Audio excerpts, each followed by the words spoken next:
Hello everyone. So today I would like to share to you about Houston Maritime Attorneys. We serve injured maritime workers nationwide, offices in Texas and Louisiana. Just like any other industry, seamen are at risk for suffering work-related injuries anytime they are on the clock. The courts recognize this and are continually working to protect injured seamen through general maritime law. Maritime law gives workers who have been injured offshore or in the maritime industry the chance to claim necessary compensation for any suffering of medical complications. General maritime law is the basis for all injuries sustained by seamen. It is important to have a comprehensive understanding of the general law before delving into the subsequent acts. History of Admiralty and Maritime Law. Maritime law, also referred to as Admiralty law, is nearly as old as the shipping industry itself and governs most accidents that occur on navigable waters. The law's roots can be traced back to the unwritten customs of nautical behavior of the Egyptian and Greeks. However, the earliest formal codes were established around 900 BC on the Greek island of Rhodes. The original maritime laws and codes stemmed from the ancient customs and rules of shipping, for example, the doctrine of general average. The concept that all sea cargo stakeholders, like owners, shipper, etc., evenly share any damage or losses that may occur as a result of a voluntary sacrifice of part of the vessel or cargo to save the whole, can be traced back to the early shipping custom of the Rhodians. The concept of a separate legal authority regulating maritime issues was brought to the West by Eleanor of Aquitaine, who learned of the concept when she accompanied her first husband, King Louis VII of France, to the Mediterranean on the Second Crusade. The term Admiralty law came from the British Admiralty Courts, who presided over maritime matters separately from England's common law courts.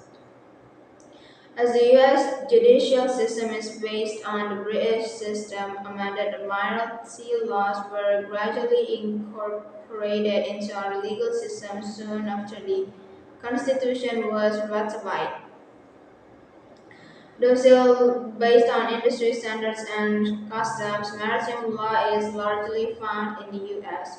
Constitution, treatises and international conventions, federal status, the general maritime law, and other judicial decisions, administrative regulations, and customs. When does maritime law apply? Perhaps most obviously, maritime law applies to events that occur on high seas. In other words, accidents that happen beyond the territorial waters of any country. Furthermore, maritime law applies to the territorial sea, which are waters within 12 miles of the shore. However, the law's applicability becomes less clear further inland. Early in the United States history, maritime law did not apply to incidents that occurred within the body of the country and therefore excluded incidents involving the Great Lakes and untidal inland waterways. However, throughout the 19th century, this exclusion eroded away. Maritime law is now applied to navigable waters. A waterway is deemed navigable if by itself or by uniting with other waters. It can serve as a continued highway over which commerce is or may be carried on with other states or foreign countries. Consequently, if a body of water is completely landlocked within a single state, then it is not navigable for purposes of admiralty jurisdiction. However, a body of water doesn't need to flow between states to be deemed navigable. A body of water may be deemed navigable if it is a link in a chain of bodies of water that can be used to service interstate commerce. Ultimately, the task is that the commerce of one state must be capable of being carried into another state or foreign country. Once this test has been passed, it is likely that maritime law will be applicable even if it is a recreational vessel. Incidents that require Texas maritime accident attorneys. Also, maritime injury attorneys exist to help injured seamen or dock workers get the compensation they need to recover from serious injuries and afford long-term medical costs that occur offshore. That includes any accidents that occur on navigable waters, rivers, and ocean in harbors or docks.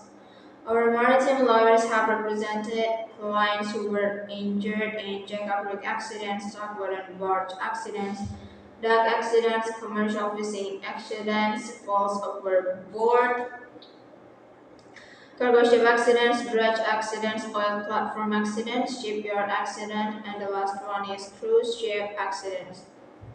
One notable aspect of maritime accidents is that they are often devastating. Offshore oil rig explosions cause significant damages.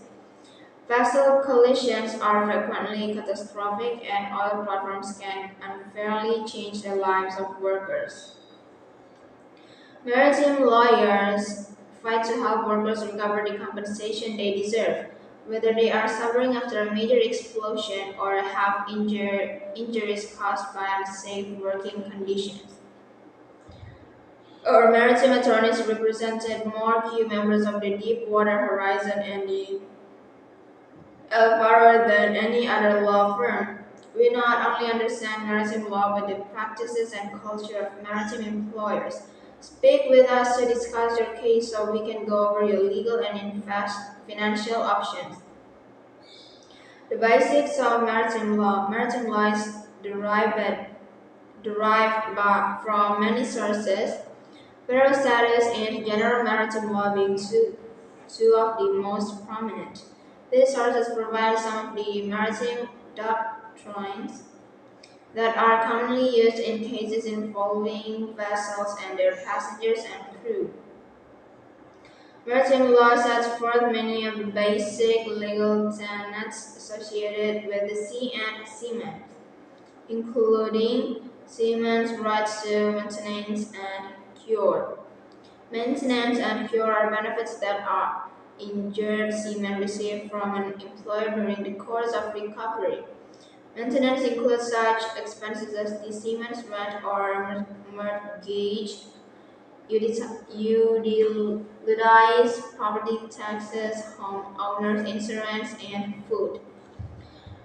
Cure is similar to workers' compensation benefits for land-based employees. It covers costs related to medical treatment for the work-related injury. A seaman is someone who is a captain or crew member aboard a vessel in navigation, also similar to workers' compensation. Maintenance and cure does not require that the seaman prove any fault for the injury. The employer is required to pay. So I think that's all from me. Thank you for watching and bye bye.